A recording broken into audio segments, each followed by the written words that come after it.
संभाजीनगरमधील आदर्श पतसंस्थेमध्ये 202 कोटींचा घोटाळा झाला। ठेवीदारांचे कोट्यवधी बुडालेले आहेत आणि या ठेवीदारांकडून आंदोलन करण्याचा इशारा सुद्धा देण्यात आलाय। संभाजीनगर जिल्हाधिकारी कार्यालयासमोर ठेवीदार उपोषण करणार अशी माहिती मिळते। सहकारी पतसंस्थेमध्ये 202 कोटी रुपयांचा घोटाळा समोर आला होता। त्यामध्ये अनेक ठेवीदारांचे पैसे अडकलेले आहे।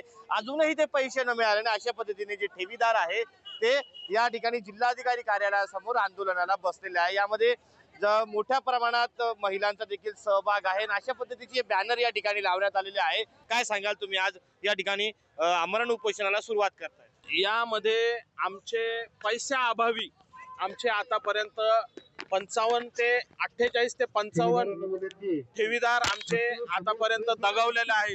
हे फक्त आणि फक्त पैशाअभावी दगावलेले आहे। सगळ्यात महत्त्वाचं म्हणजे आम्हाला इथपर्यंत आम्हाला उपोषण करायची गरजच का पडली? आम्ही आतापर्यंत किती आंदोलन केले, का तुमच्यापर्यंत पोहोचले नाही ते? आज आमच्या स्वतःचा कष्टाचा पैसा मिळवण्यासाठी आम्हाला आज उपाशी मरावं लागतंय। आमच्या स्वतःचा पैसा मिळवण्यासाठी, कष्ट करून मिळवण्यासाठी आम्हाला तुम्ही दारापुढे भीक मागावं लागते। आम्ही हा कुठून चोरून नव्हता आणला होता ना पैसा, आम्ही कष्टानेच कमवला होता ना।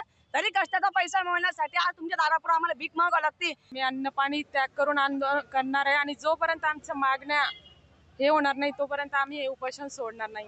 सचिन जिरे, छत्रपती संभाजीनगर।